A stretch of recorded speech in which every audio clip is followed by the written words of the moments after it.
Mafia. This is Fernando Schmude, and this is your Leading the Charge. And today I'm here to talk about the top five Bills needs going forward.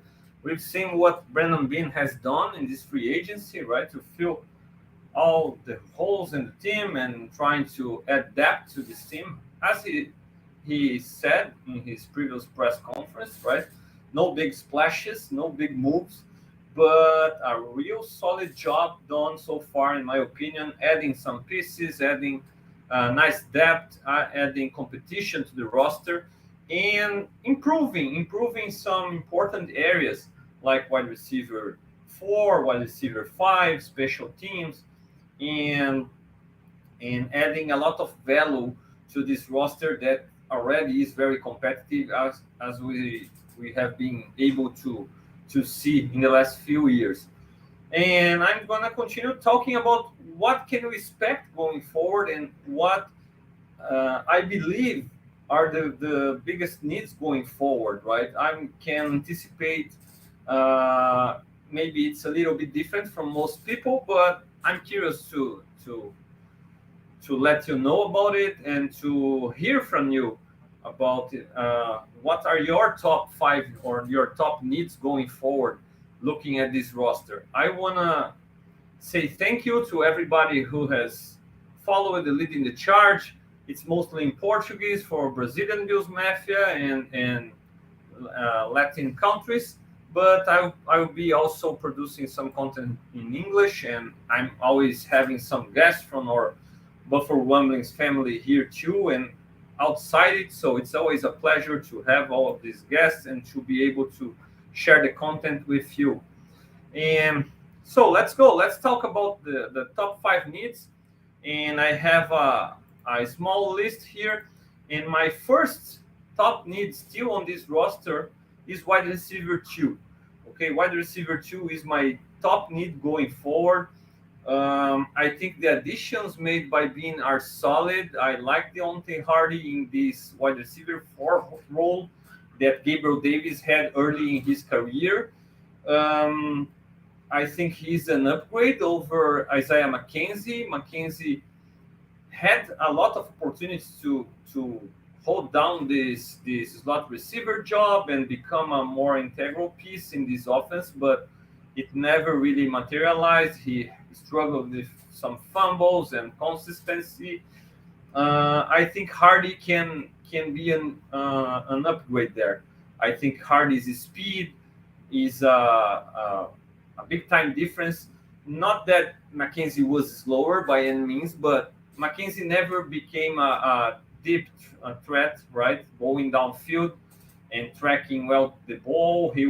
He always was used in jet motions, in screen passes, and some crossing routes versus man coverage. I think Hardy adds more variety of routes, right? You can send him deep. He can threat opposing defense downfield with his speed, with his tracking the ball abilities. So he's an improvement there. He adds to the returner competition. I think Naheem Hines has done a great job there, but if you look at the film, his biggest returns were kickoff returns, not punt returns, and that's exactly what Hardy adds, all-pro caliber punt returner. So I think Hardy can be a solid piece going forward. And as Bruce said here in the Leading the Charge, in a conversation with me about when we were looking at the type of free agents we would look at, and Bruce said, okay, I'd like to look at the guys who struggle being healthy because their prices go down and you can add really solid playmakers this way, betting on them to being able to stay healthy and contribute. And I think Beane has followed this trend, right? Hardy is an example. We can talk about his contract and maybe we look at it and see, okay, it wasn't like a cheap contract, but could have been way more expensive if Hardy was healthy last season and could play all season long and contribute more in New Orleans offense. So I think it's a nice bet and it can pan out for sure as a good option in the offense and also in special teams. So Hardy solidifies this wide receiver 4 role. And Sherfield is another guy who's a huge upgrade over Camero, in my opinion, because he contributes on special team, just like Camero. He can take over Taiwan Jones' job as a gunner alongside Siren Neal, right? So he takes both of these guys' roles for just one roster spot, and he's also a potential target for Josh Allen in the offense, a potential weapon. Okay, it's not like this guy has no shot at playing on our offense. So it's a huge upgrade having a guy like Sherfield on a really cheap deal, a little bit more than 1.7 million, if I'm not mistaken. I really like this signing, and the Bills really solidified the last spots on the wide receiver room with those two guys. But if we look at wide receiver 2, it's still a question mark. And I don't say that as a guy who hates Gabriel Davis or who doesn't trust him. I think he was really awesome 2 years ago against the Chiefs and was emerging as a top number 2 wide receiver in the league. Unfortunately, last season it didn't materialize and he couldn't keep it up. We can question how Dorsey has used him and how he's always sent deep to. It could be with clear out routes or even just being a deep threat. But the truth is, we need better than what Gabriel Davis did last year. It wasn't bad, it wasn't awful, but it wasn't enough. Some of his drops were bad in really bad situations, at the worst possible time. And I really believe we need an upgrade at wide receiver 2. Gabriel Davis can still be this guy, and maybe competition can light this fire and make him really get back on track. But I don't think it's nice to go to the season betting on this or having your only real option as becoming a real good wide receiver 2 in the room is Gabriel Davis. I'm not comfortable with that. Okay, Khalil Shakir maybe can emerge and be a threat to Gabe Davis. It's possible, but still, it's hard to bet all your resources on this, right? So I would really like to see a wide receiver 2 being added early in the draft, mainly in the first round. I think it would be awesome. We just saw Daniel Jeremiah mock Quentin Johnston to the Bills. I would be ecstatic if it happened because Johnston is the kind of guy who I'd love to have in this room. Young, all the potential in the world, has the size, has the speed, can gain yards after catch, can be developed to be your number 1 down the road when Diggs gets older, right? So I would really love it. Jordan Addison is another possibility who I'd like there. So wide receiver 2, and not necessarily a guy who plays outside, right? Because if you can add an elite slot guy who does what Cole Beasley did in the past as an all-pro, having a lot of catches, a lot of production, and being a guy who Josh Allen can really trust, I would be very comfortable adding this kind of guy via draft 2, right? So wide receiver 2, my top need for this Bills roster right now. And going ahead, I look at my second top need. It is actually offensive tackle. All right. I really believe Spencer Brown hasn't done a great job. If you listen to Brandon Beane, you can see how Beane trusts Spencer Brown, and I can understand. Brown struggled with the surgeries. Back surgeries aren't easy to come back from, and it was his first real opportunity to have an NFL offseason to get ready for the season. After a promising rookie year, dude has all the tools. He's an athletic freak, right?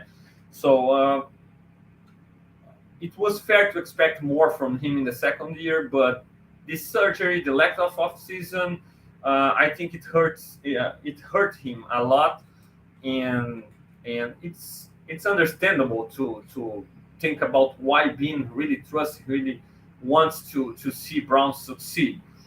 Okay, I can get behind this line of thinking from Bean, but again, you can't bet all your eggs on that basket. So drafting an offensive tackle early would be really interesting because this guy can compete with Spencer Brown. And even if he doesn't get the job as a starting right tackle early on, the guy can be moved around. The guy can be developed as a right tackle, left tackle, inside. And listening to Aaron Cromer, you can see how he really values that young guys being able to move around the line, to learn different positions, and to be ready to play whenever it's necessary. He always says about wanting the best five guys out there, and if this rookie can be one of those, he can start um, almost on every place on this line because okay, Mitch Morse is a great center, but we know he had his struggles with concussions, and it can happen at any given time. So it's a possibility not to start your rookie right tackle there, but to move Bates or move McGovern there at center and play the rookie at guard. Even our guards aren't the most proven guys in the world. I really like Ryan Bates, but you can upgrade on Bates, right? I'm curious about McGovern. I'm anxious to see him performing in this offensive line. I think it's a great signing with potential. But if you look at his contract, it's like a 2 year deal, and we'll see on year three. And in those 2 years, hopefully he becomes what Bean and McDermott expects from him, so you can extend him going forward. Uh, so it's not a sure thing, and if he doesn't perform, he can be a real solid backup, and you can start your rookie tackle there also, right? Dawkins is here for a long time. I like Dion Dawkins. I think he's good but not great. And if you look at the type of or the archetype of offensive lineman the Bills has added, and you look at res, Dawkins is the lowest res in this offensive line right now. So he's a guy who was brought even in the previous um, with the previous GM with Doug Whaley still there. So adding a rookie tackle would be interesting to be prepared for a future without Dawkins, to be prepared for Spencer Brown struggles, to be prepared for underachieving from one of our guards, or even for an injury to Morse. So I really would like to have an offensive tackle being drafted early. It's real close to the need of wide receiver too. And if I take Gabriel Davis and Spencer Brown, I still think Gabriel Davis is the superior player right now, despite Spencer Brown having the highest potential, maybe due to his athletic ability. But I trust Gabriel Davis more than I trust Spencer Brown right now. So why is tackle below, or why isn't tackle the first need? Because I really think in the round two you can find a good prospect at those positions, and at the wide receiver position, I'm not so sure.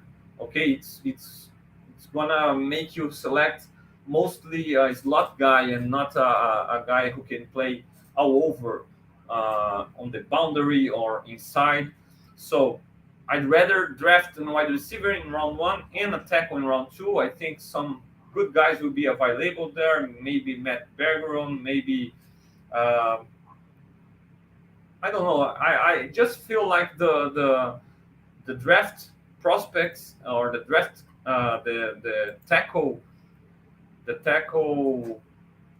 prospects, the tackle board is deeper. All right, and you can really draft a nice guy on this on around Bill's second round pick. So I would like to try it there. Okay, maybe Anton Harrison or or as I said, Bergeron can be available there. Even Darnell Wright can fall down a little bit, and you can trade up for him.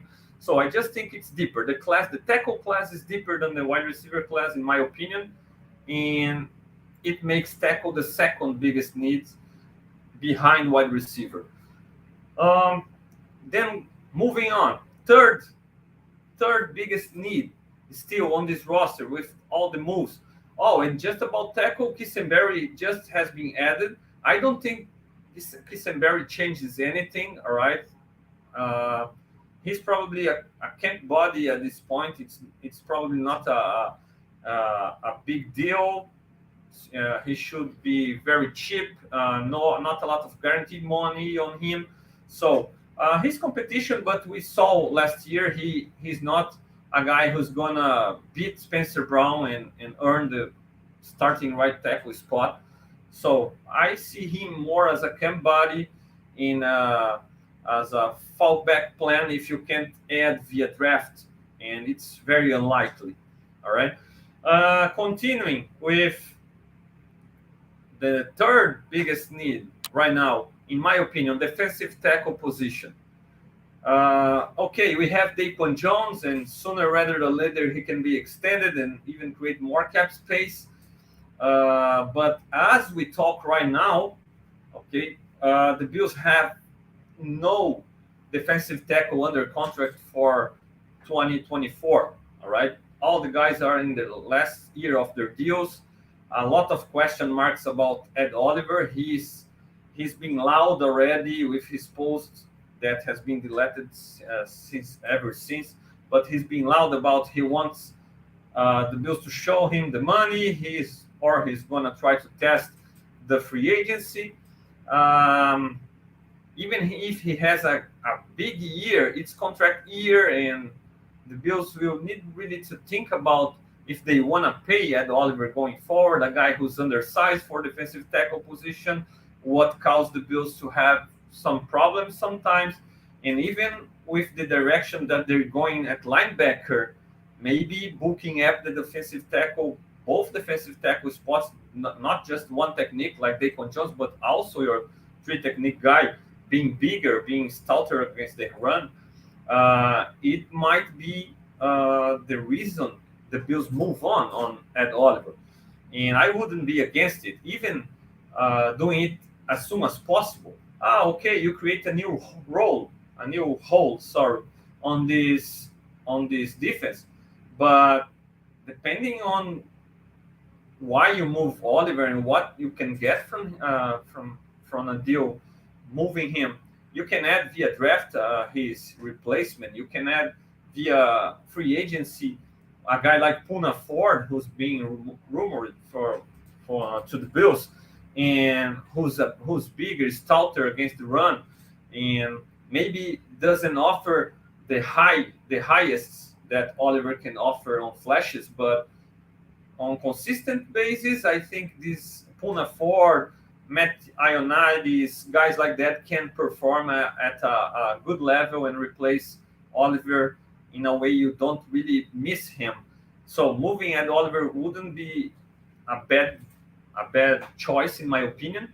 And you need to think forward. You need to think about your future also. So you can draft good guys on round 2, round 3 in this draft to play interior defensive line. Okay, a guy who I'd like to keep an eye on is the Florida defensive tackle, Tirvon Dexter from Florida. The guy had a great combine. He's big, he's stout. He's a kind of on and off guy, but when he's on, he's really on. He's almost unblockable. I really like his agility and his size, but not just him. Keanu Benton has been marketed to the Bills a lot. He's a big guy. Jacqueline Roy from LSU is another option. So the Bills need to add a defensive tackle rotation. I get that Tinsero didn't really play his natural position last year. He needed to fill one technique, nose tackle, more than he really liked, right? But as a threat technique, maybe he can have a good year behind three technique one. This guy is Ed Oliver right now, but who knows if he's gonna be during the season. Then you have Daquan Jones, but you don't really have depth there, right? And maybe Jordan Phillips can be signed back soon. And I like what Jordan Phillips brings to the table, brings to the Bills, and how he can be dominant for stretches too. But also, again, another on and off guy, so part of a rotation. Um, I think defensive tackle is a big need, and it should be addressed early, round two, round three, depends of the pieces available. I wouldn't even write off a defensive tackle being drafted in the first round. Brandon Bean and Shane McDermott were parts of the front office in Carolina who draft defensive tackles 3 years in a row in the first round. Started Tulele, Vernon Butler and Kawan Short were drafted back to back to back. So if the value is there in late in the round one, even Javon Carter has been mocked there to the Bills, and if he falls that far, maybe the Bills can go this direction and move Oliver later, or even during the draft for a third round pick, and continue to build the roster this way. So wide receiver two, offensive tackle who can move inside. So it takes kind of two needs: depth at guard and a right tackle to battle Spencer Brown, and defensive tackle the third biggest need in my opinion. Uh, moving on, fourth biggest need is still on this roster in my opinion, defensive end. Von Miller, we don't know if he's going to be ready for the season, week one, week two. It can be a situation similar to Tre'Davious White, and he can be brought back to the fold as the season goes on. We're not sure about the level of play we're going to get from Von as he gets back. He's probably a guy who's going to need a period to readapt, to feel good again. So, and maybe it can happen just by playoffs time or later in the season. And going to the season with Greg Rousseau, AJ Peneza, and Boogie Basham as your go-to guys at defensive end rotation, I really don't feel comfortable with that. Okay. Okay. Boogie Basham is entering his third year, the so-called third year that Brandon Beane always talks about, the year that guys can really show who they really are. I like Boogie. Okay. I think he can offer more, and I hope he can come ready for the season and really grab this opportunity and run with it. But to be 100% sure about it, it's difficult. It's tough to trust them that much. AJ Penez is a guy entering the last year of his deal. He went through a complete transformation. He's no longer that guy we saw pre-draft, a strong, stout guy. No, he's a lighter one now, who uses technique to beat his opponents, use speed, lighter one, a guy I'm not comfortable playing on early downs, and Greg Rousseau has been a great player, but still not a dominant one. I think he's been really good against the run. He has showed flashes rushing the passer, and we hope also year 3 he can take the next step and become a truly dominant defender, edge defender. But as I said about Boogie and Epinesa, it's far from a sure thing. We can't really guarantee Rousseau will be this guy. So the Bills need to add to this rotation to at least guarantee good level of play until Von Miller is back and feeling good, feeling 100% again. Draft is a possibility. There are still nice options in the free agency. Veteran guys like Justin Houston, Melvin Ingram, guys who can come and really add some experience and at least set a floor. I think Breen has done a good job setting a floor at every position in this roster right now. But defensive end, thinking about a rotation, we still need it. We still need at least one piece added there. And I think defensive end is a need going forward, and the fourth biggest need in my list right now. And then the fifth need, okay, the fifth need going forward is the linebacker position, a need that I think most have as your need number one, right? Um, I really don't see it this way. I think there were two linebackers drafted last year for a reason. All right, one as high as third round pick, and if you remember, Milano was a fifth round pick and got his opportunity later in his rookie year, showed flashes, played well, got his opportunity to start next year, and never looked back and became a great guy, a Pro Bowler type linebacker, and now a non-pro type linebacker that the Bills kind of choose to keep even over Tremaine Edmonds at the value he got in free agency, right? So, how about Terrell Bernard? How about Braylon Spector? Because those guys were drafted last year and they had 1 year to learn, to be developed by Bills coaches. And it's not because we as a fans or analysts or people outside the organization think that the Bills need to add a more experienced linebacker or draft one early. That doesn't mean that the coaches see it this way, that Brandon Beane see it this way. Even if you check last Brandon Beane interview, he was sure to make everybody know about, okay, sometimes the answer is inside your organization, not outside, right?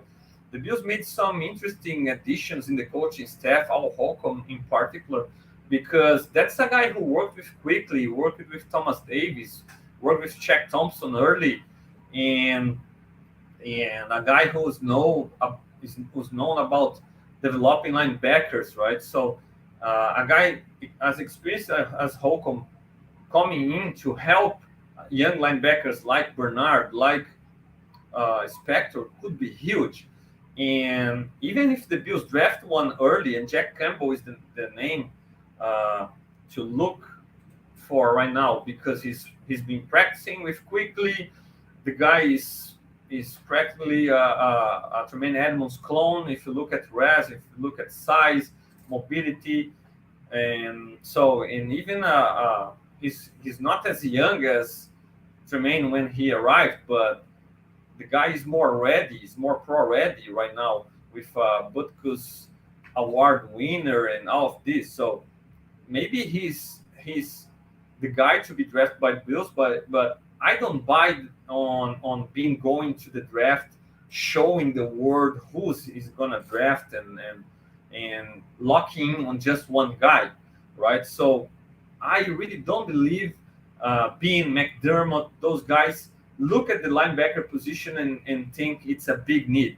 If it were a big need, they would have signed somebody as we speak right now. And the opportunities were there because other than Tremaine Edmonds, we didn't see any other. We haven't seen, right? There are still possibilities. We haven't seen linebackers getting paid so far, right? We've seen a lot of cheap deals. Even Edwards, who's going to play with Edmonds, the former Eagle, got a way smaller, way cheaper deal than Tremaine. So there were a lot of opportunities to add a linebacker to replace Tremaine Edmonds, to add a more experienced guy, to add a guy with potential. Devin Bush was out there. Okereke was out there. We had Lavonte David as an experienced option, right? Bobby Wagner is still out there, but the Bills never signed a guy, and it shows me a lot about how they trust Bernard, mainly, in my opinion, and then Dodson getting back, Spector, guys who are there, who knows, those guys know what the middle linebacker spot needs to do, what's gonna be asked from them. All right. If you remember when Terrell Bernard was drafted a year ago, everybody was raving. If you look at his scouting report, everybody was raving at the leadership qualities, at the communication qualities, green dot kind of guy, the guy who would become a captain in the defense. So it screamed like a replacement for Tremaine Adams. But when you look at his size, okay, this guy is more a Milano, right? Coaches all the time talk about getting the best players on the field. So it's not like Bernard is below the 220s, 215 pounds. The guy is close to 230 pounds as Milano. He has the mobility. He can run sideline to sideline. He can cover space. And I believe a lot of Bills fans would rather have two Milanos at linebacker than having Milano and Edmonds, especially before last season, right? When a lot of people still were very, very questioning Tremaine Edmonds a lot. So if you can have two Matt Milanos at your linebacker spot, I think you find ways to do so, because Matt Milano is the kind of guy who can win games for you, who can make game-changing plays. I'm not out there saying Bernard is Matt Milano, but the potential is there, right? And it's totally unfair to write this guy off before he has an opportunity, right? Bernard really hasn't had an opportunity so far. Neither is Spector. Dodson had more opportunities, and I believe he set the floor, and that's why he was brought back by Bean, because with Dodson they have a guy who sets the floor there, a guy who can play well against the run, a guy who knows this defense, a guy who's gonna get exposed here and there covering, but is not really that bad. He sets the floor, is a nice backup, and he's a guy who can hold the fort. I don't see Dodson as a downgrade when you look at what they used to replace Micah Hyde, for example, when he went down. They tried Jaquan Johnson, the guy who they believed, who they thought had the potential and was ready to contribute. It didn't work, and they played Damar Hamlin. So I don't see Dodson a lesser player at linebacker than Damar Hamlin at safety. And I liked what Damar Hamlin brought to the table and how he performed. It obviously was nowhere near what Micah Hyde was doing, but it was solid. And the defense could still perform well with him in the lineup. I think Tyrell Dodson offers you that. I don't think he will do any splash plays at Edmonds level. I don't think he offers that much potential, but I think the defense can still play well with him at Mike linebacker. Talking about this, still, I don't see Dodson as linebacker one right now, right? Alongside Milano. I think it's Bernard's job to lose. I think Bernard's going to get his opportunity. And I'm really confident he can do a great job, especially if you book up the defensive tackle position on early downs to keep them free, to keep Bernard, Milano freer, right? It can be done. I believe it can work. And if Sean McDermott says, look, Terrell Bernard can play this middle linebacker position, this Mike linebacker position, I trust McDermott. He's going to call the defense this year, probably. He's in charge of the defense more than ever with Leslie Frazier out of the picture. So I think the Bills can find ways, if they look at Bernard and think he's the best linebacker they can have alongside Milano, they're going to find a way to make it work, even if he's not as big, as long as Tremaine Edmonds. So that's why I don't have linebacker as the biggest need out there. It's the fifth one. I think you still can draft a guy, not maybe early like Jack Campbell, but maybe you can draft a guy middle, late rounds.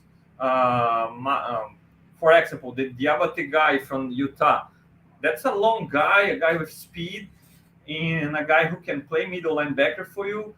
Maybe until in the beginning of the season, as Bernard is getting his shot, and if it doesn't look good, and maybe they try Spector and need to set down in the floor with Tyrell Dodson, that's the time you're developing a guy like Diabate to take over later in the year. So the possibilities are endless. The trade market will be there until week 8. So it's not like the Bills really must address this need ASAP. All right, maybe they can really try their draftees from a year ago, and I think it's totally fair. I think it makes a lot of sense when you invest a third round pick on a guy like Terrell Bernard. This guy can be only a Matt Milano backup. This guy must be something more. Otherwise, it would make no sense to spend a third round draft pick on a linebacker who would play only when Milano can play. I really don't want to believe Brandon Bean would do a thing like that. So I trust McDermott when he says Bernard can play there, and that's why I don't have this linebacker position as a top need or even top 3. It's the 5th need in my top 5. Um, so I have some other positions observations. After this top five finished with wide receiver 2, offensive tackle, defensive end, and then linebacker. The observations, the other positions that I would like to talk about.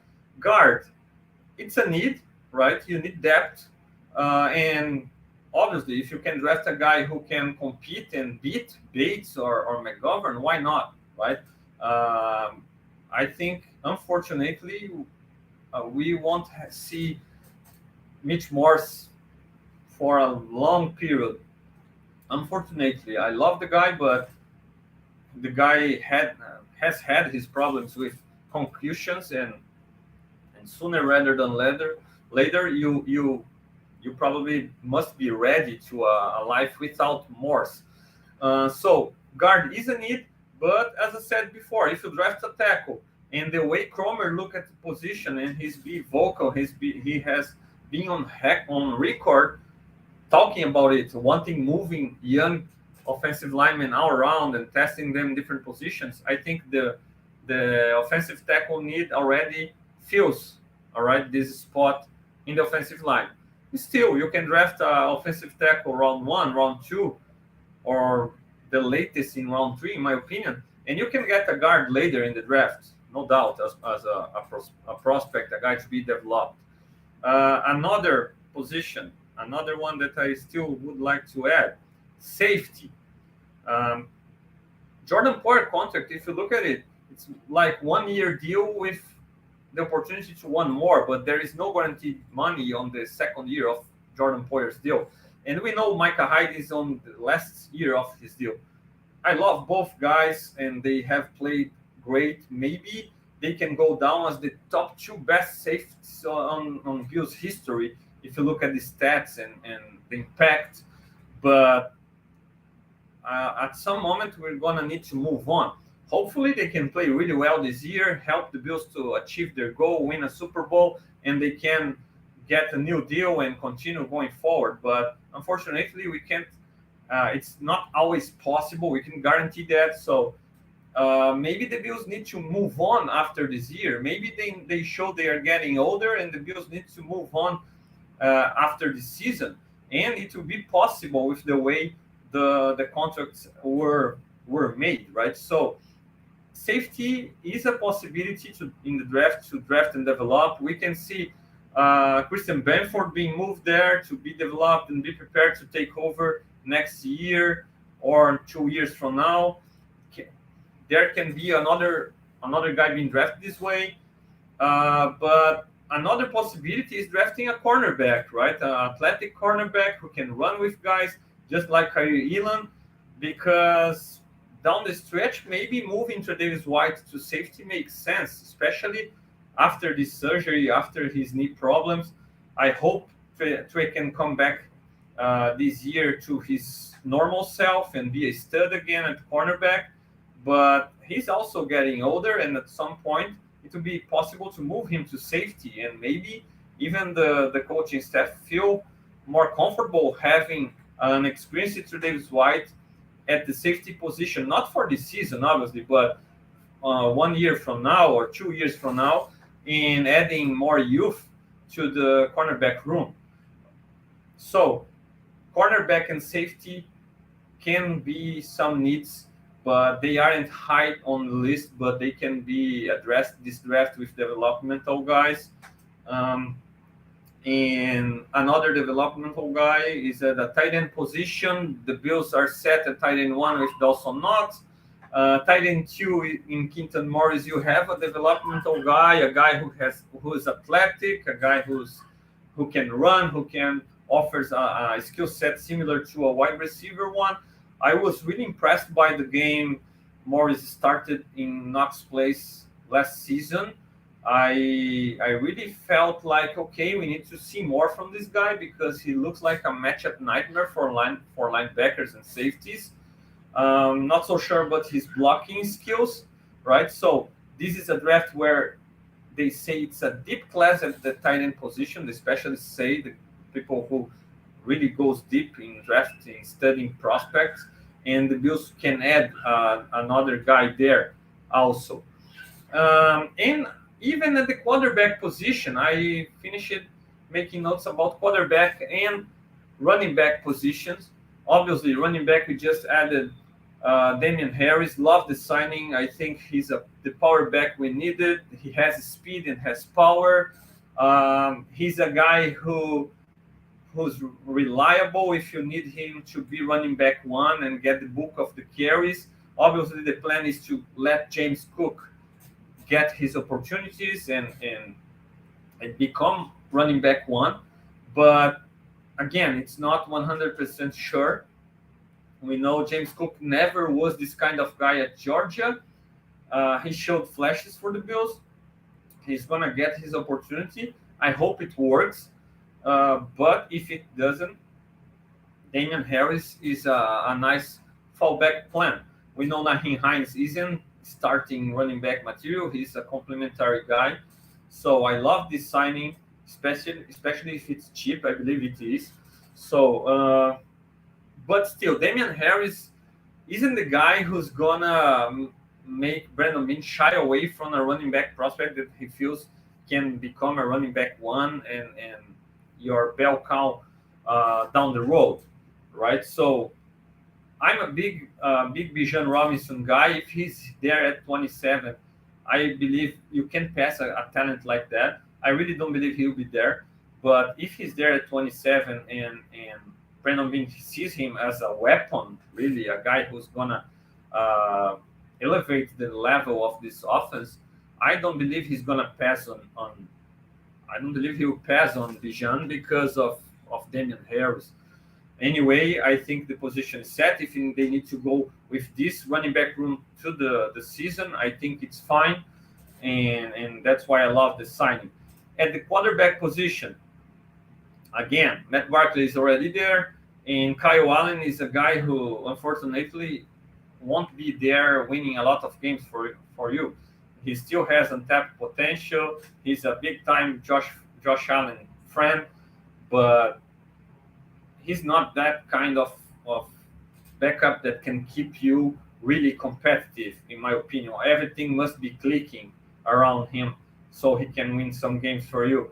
I'd like to add a developmental guy late, and my preference would be for a really athletic guy, Dorian Thompson from UCLA, maybe Malik Cunningham from Louisville, because try to develop those guys as passers, but they still have something to make people worried about if they need to play early. They have their legs, they have their mobility. You can run some read option with them, and you can put pressure on opposing defense with their skill sets and their mobility. So remember when the Ravens made Tyrod Taylor a sixth-round pick, a guy out of from Virginia Tech that could run, was really mobile, and they developed him to be a backup. To look, get to the game, don't screw it over, avoid turnovers, and let the defense, let people around you win the games for us.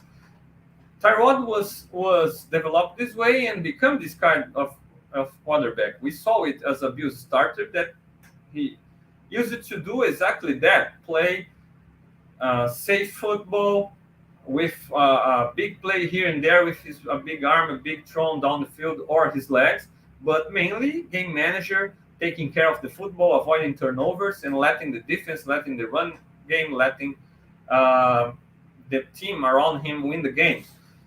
You can draft a guy late and transform into that. And I would like to see the Bills doing that with one of these prospects, so you can have a backup for cheap for 5 year rookie deal. So I would like to look at. Obviously, you can't fill all those needs in one draft. The Bills don't have enough uh, picks to do so, but those are my main needs for this roster after all the Brandon Bean signing so far. What do you think? Let me know. It's gonna be fun to discuss with you here in YouTube, um, via YouTube comment section. It will be really fun to discuss with you. It can be also at Buffalo Rumblings via comment section. It's gonna be really nice to see your needs for this team. How do you see these needs that I showed to you today? My top five, and let me know. I will really enjoy to interact with you and know your opinion. We have some people on the chat, a lot of guys from Brazil who are always here and leading the charge in Portuguese. Rodrigo congratulating me for the 300 follower in my channel. I appreciate, my friend, man. Hopefully 3,000 soon, right? Gustavo Go Bills, 300 more. I appreciate. Guys, people who doesn't follow me yet, follow me at Fernando Schmude, right?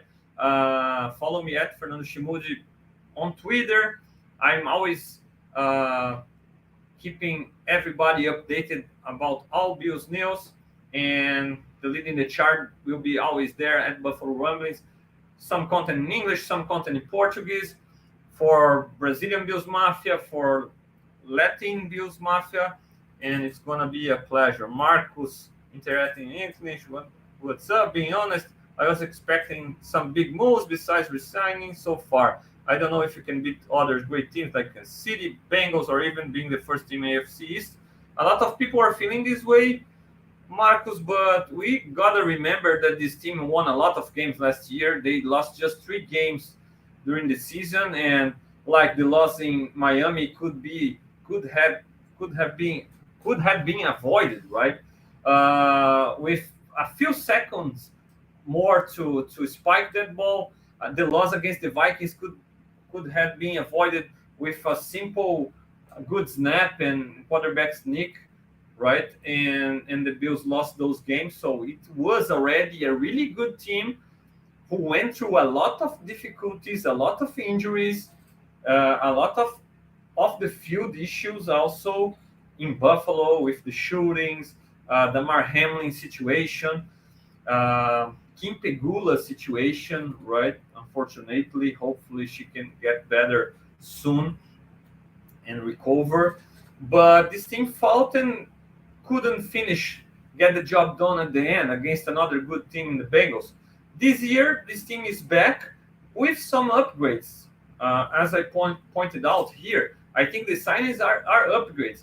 I really liked Devin Singletary, but I think Damian Harris is an upgrade because he's the kind of running back you needed, a power back to mix with Cook, right, and Hines.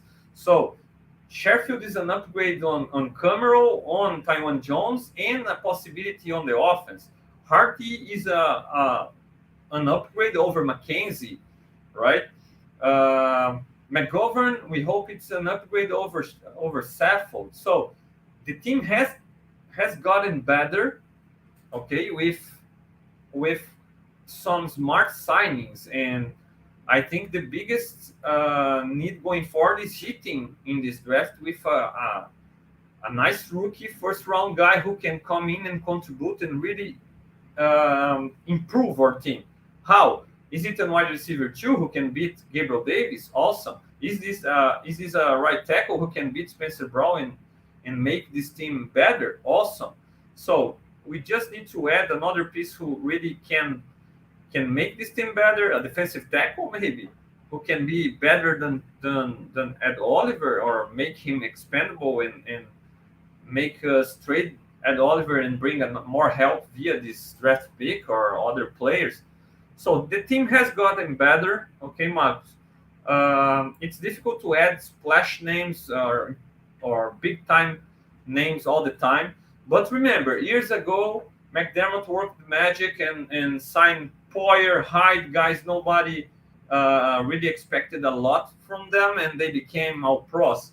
So maybe some of those guys aren't the big time names some people wanted right now, but they can become these big time names down the road. Okay. Still, Marcus Bean already resigned Quisenberry to depth and compete Brown. Quisenberry is in competition to Brown. We saw it last year, right? He's a nice guy to have as a depth piece, to a camp body to compete, but I really don't believe he can be a threat to Spencer Brown. And at this point, I see him as a camp body, a guy who can stick if the Bills can draft a tackle in a guard maybe during the draft, right? So don't see him as a competition. And Marcus believe in a linebacker. Yes, if you look at the moves, you think like, okay, they haven't added the linebacker and it must be the pick. But to be honest, I think they not adding, or they just re-added Tyrell Dodson. So I think they are comfortable with the guys they have, and I think they really want to see what they have in Bernard and if needed in Spector, right? And they can address it later. They can address it via trade. They can draft a guy and develop behind Bernard and Spector late in the draft, middle and late rounds. Or if the right guy is there, they can draft a linebacker early in the first, in the second, trade down. The possibilities are endless. Jack Campbell is the name who's everybody has an eye on since he's practicing and with Luke Quickly, and he has the size Edmonds had. But I can believe the Bills and Bean would zero in a guy. So they must like other prospects there too, and I think maybe Drew Sanders makes sense. A guy who I like is the Tulane linebacker, the Williams guy. Quick, fast, and can run, and so Dorial Williams, if I'm not mistaken. So there are a lot of names. Diabate guy from Utah, late in the draft. So I believe they aren't really like, oh, we must draft a linebacker early, because otherwise they would have signed somebody in the free agency. That's my opinion. That's how I see it. Thank you, Victor. I appreciate it. And I appreciate all Mafia who's been with me for this hour. Okay. Leading the charge, always here at Buffalo Rumblings. Don't forget to like the button, to hit this like button, to subscribe to Buffalo Rumblings channel, to subscribe to my own channel, Fernando Schmude. All right. Follow me on Twitter at Fernando Schmude. I really appreciate all of you. And as I said, comment sections are there, and I'm curious to look at your opinion, to know your opinion, to discuss with you. I appreciate it. I will be back with the Leading the Charge on Sunday.